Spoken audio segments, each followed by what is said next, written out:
Hi, and welcome. Today, my group members and myself will be discussing the iconic Hostess Brands Incorporated.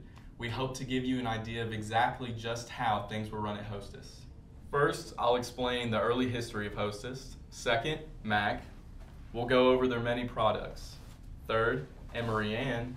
We'll discuss their market strategy. Fourth, Jonathan will explain what went wrong. And finally, Michael will tell us where they are now. Who was the founder? Born into a family of bakers, Ralph Leroy Nafziger began with the Nafziger Bakery located within a church basement in Kansas City, 1905. In 1925, he sold his bakery and 10 others to Purity Bakeries. When and where? Using the fortune that Ralph Nafziger acquired, he purchased Schultz Baking Company in 1925, located in Chicago, Illinois. By 1930, he formed the Interstate Bakeries Corporation, or IBC, with several other companies from Los Angeles. At the time, this claimed to be the 5th largest baker in the United States. IBC becomes Hostess Brands Incorporated. Effective November 2nd, 2009, IBC was renamed Hostess Brands Incorporated. Blue Seal breads and Dolly Madison cakes were popular, but the signature product that had been in production since 1902 was butternut bread. In this section, I'm going to talk about Hostess's branch and branch extensions. Hostess's products are all rich in American culture and history, and they have a wide variety of products ranging from Wonder Bread to Twinkies to my all-time favorite, the fruit pie. And I hope that each and every one of you has enjoyed at least one of these while they were on the shelves. Hostess's branch with branch extensions, a subsidiary of the Interstate Banking Corporations from 1925 to 2012. Hostess came from humble beginnings in the early 1900s. Its original product was butternut bread produced by the Interstate Bakeries Corporation, known as IBC. IBC purchased Taggart, which was responsible for making the Hostess brands we have come to know and love. Over the years, the company has acquired Wonder Bread, Nature's Pride, Dolly Madison, and Drake's brands. Wonder Bread was Hostess's first big product. It is easily recognized by its iconic symbol. The bread was a huge success, following in the steps of butternut bread. It was named by Elmer Klein at the International Balloon Race. He was said to be in such wonder from the event. The balloons were also an inspiration in the original design. The Twinkie is Hostess's second big product. It was invented by Alexander James Dewar in 1930. Originally, it was filled with banana cream, but due to World War II and a shortage of bananas, they replaced it with vanilla. Urban legends claim they have an unlimited shelf life, even after a nuclear apocalypse. It is also portrayed by the lovable Twinkie the Kid. Here, we are also going to take another look at your favorite brands. Ding Dongs, Ho-Hos, Snowballs, Donuts, Cupcakes, Suzy Q's, Fruit Pie, and Chocodiles. Since the bankruptcy, all these products have been removed from the shelves, but as you will hear from Michael, you may be seeing your favorite products sooner than you think. In this section, I'm going to talk about Hostess's marketing strategy. From their iconic cartoon characters to their commercials and slogans, Hostess made a name for itself. However, they have made several mistakes along the way that contributed to their downturn. To start off with, one of Hostess's first marketing strategies was the creation of several fun characters. They created these cartoon characters for their target audience, children. Hostess was about building relationships and creating memories while enjoying their different snack cakes. The characters became a fun way for the customers to interact with their product. Comic strips and action figures were soon created, allowing Hostess to broaden their customer recognition. Some of the characters were Twinkie the Kid, Captain Cupcake, Happy Ho-Ho, Fruit Pie the Magician, and King Ding Dong. Another marketing strategy was within their commercials. This first commercial we'll be seeing is from 1976. Kid stuff, marbles, Dressing up. skateboards. Hostess. A kid's world is a special world, and Hostess is a part of it. Hostess and kids, they go together. Fresh, wholesome Hostess, cupcakes, fruit pies, golden Twinkies with cream filling. A kid's world is a special world, and Hostess is a part of it. Hostess and kids, they go together. What does the commercial portray? It portrays kids interacting with each other and the Hostess products. Everyone is having a good time, and it is very carefree. The audience that Hostess is attracting is, again, the kids. What does it say about Hostess as a brand? Back then, they cared about the customers. It is about the relationship between the product and the customer. In this video, the slogan says, Hostess and kids, they go together. Again, it is about the customer. The second commercial that will be seen is from the 1990s.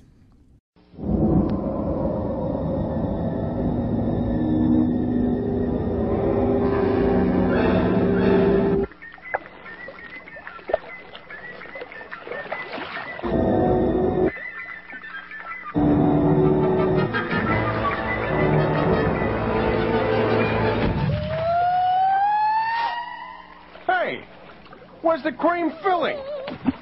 Now that's the stuff. Hostess.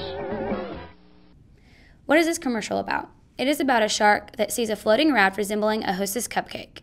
He goes to take a bite and ends up being a woman sitting in the raft, and he asks, "Where's the cream filling?" So who is this audience? There's not really one in particular. It is more about the product. So what is this saying about Hostess as a brand? It's saying that they care more about the product and not necessarily about the customer. They have become more product-oriented. Another example of their changing market strategy is within their slogans. The first three slogans, "You get a big delight in every bite," "With Hostess, tasting is believing," and lastly, "When I say yes, it's Hostess," is more about the customer's feelings. The last two slogans, which are "The snack with the snack in the middle" and "Where's the cream filling," is more about the product. In terms of their marketing mistakes, their first mistake was with packaging. The Twinkies packaging stayed the same for around 30 years. Some of the disadvantages for the packaging is it left customers without a reason to buy Hostess, and it had a lack of brand evolution. Being a beloved brand only goes so far. The second mistake that Hostess made was not paying attention to the health-conscious trend. Parents weren't buying into the cutesy characters anymore, unlike their target audience, children who still were. They wanted a healthier alternative. A solution that Hostess came up with was creating the 100-calorie snack version of their product. However, the market for junk food had decreased, and Hostess waited too long to introduce and could not increase their market share. The last marketing mistake Hostess made was brand loyalty. They relied heavily on brand loyalty from their customers. Some of the disadvantages of this brand loyalty was that just because it was well known, it did not mean that people were going to buy it.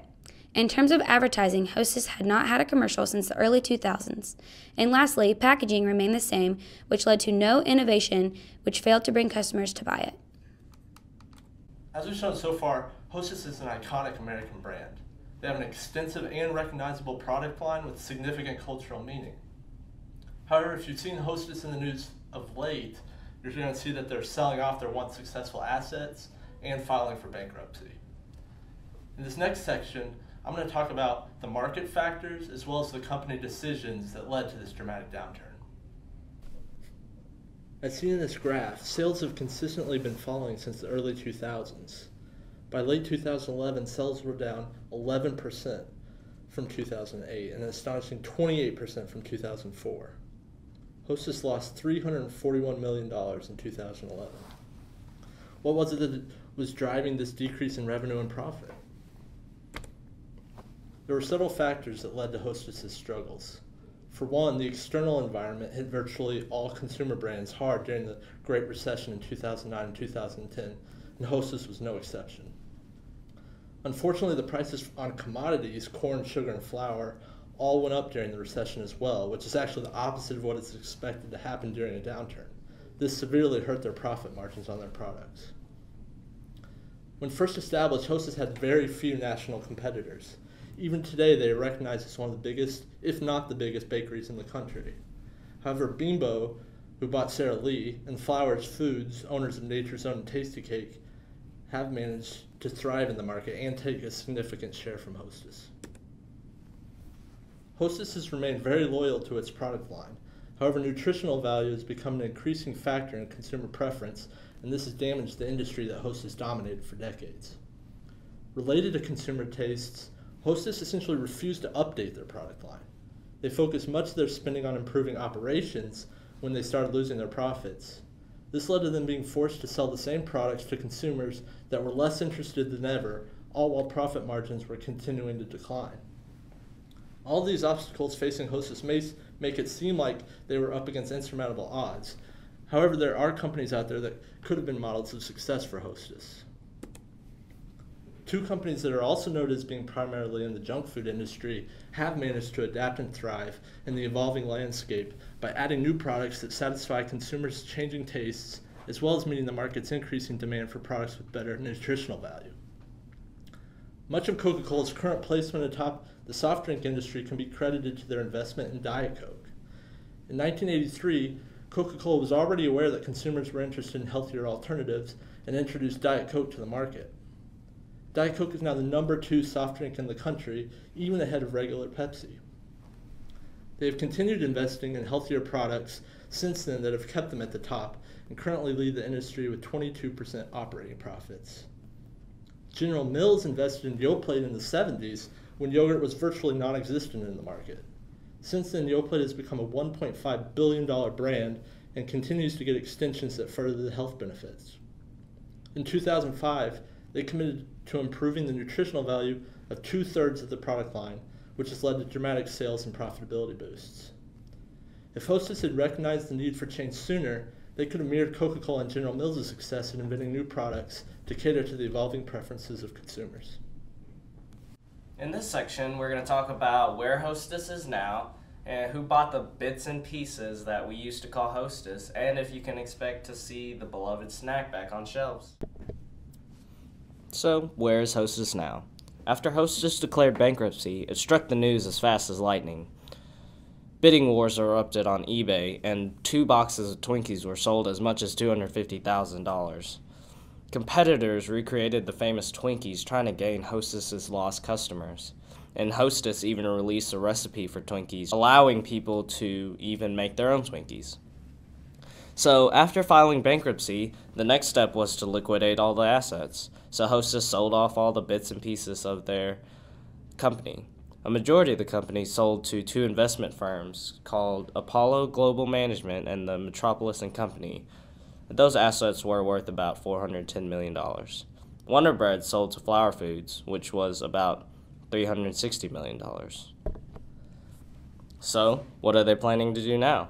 Apollo and Metropolis plan on using a tactic called guerrilla marketing, which emphasizes heavy social marketing on such sites such as Twitter.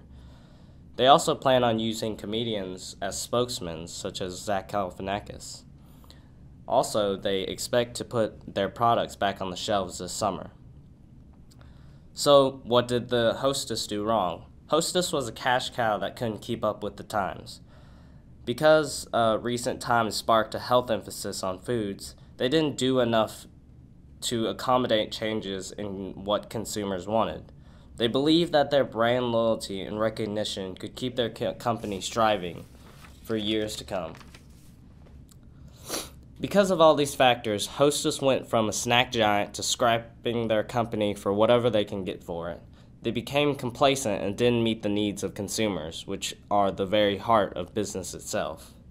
A final quote from ex-Hostess executive Everett Hill quotes, "What has gotten lost in the news cycle is that more than a decade ago, management lost touch with what made a company with an embarrassment of riches of iconic brands successful. These brands didn't magically establish and maintain themselves. People in your community built them. Then hubris set in, and indifference eroded the company's competitiveness."